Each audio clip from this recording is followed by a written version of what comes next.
Ukrainian NATO naval forces have begun military drills in the Black Sea. The country blocked last year's exercises by banning foreign troops in its territory. These manoeuvres are to tackle piracy, but some Ukrainians are still far from happy they're going ahead.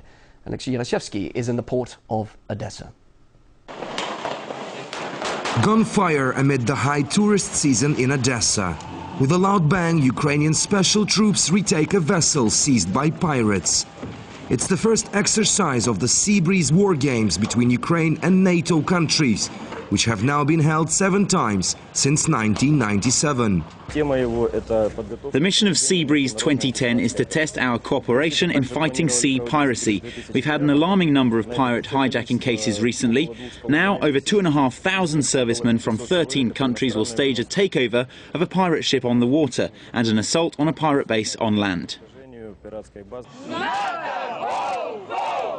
But while soldiers explode grenades inside a military base, just beyond its fence are activists from the Progressive Socialist Party of Ukraine, throwing projectiles of a different kind.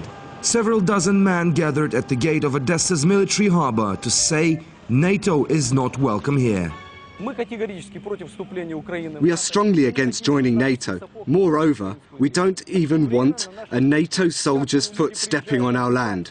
Whenever we have our high tourist season, they come here with their ships. We suggest they hold their war games somewhere else, in Romania or Bulgaria, but not here in Odessa. They kicked off their nationwide protest against the war games last week in Kyiv's Independence Square. They want a repeat of 2007, when several thousand anti-NATO activists filled the streets of the Crimean city of Feodosia. The rally was so large and intense that the country's military command had to move the event to alternative places along Ukraine's Black Sea coast. But this time the protest might seem awkward, given the recent policy turnaround in Kyiv. After the 2004 Orange Revolution, joining NATO was one of Kyiv's top priorities. But after Viktor Yanukovych came to power in February 2010, he said that Ukraine no longer wants to be part of the alliance. Instead, he wants to rebuild military cooperation with Moscow. Yet it was Yanukovych who's allowing Sea Breeze 2010 to happen. Analysts say it shows how the new Ukrainian leader is trying to steer the balance between Moscow and Washington. After Viktor Yanukovych was elected Ukrainian president, he certainly has dramatically changed Ukrainian foreign policy. It is much more oriented towards Moscow, and he has concluded a number of agreements which clearly show that Yanukovych is more pro-Russian than a pro-Western politician.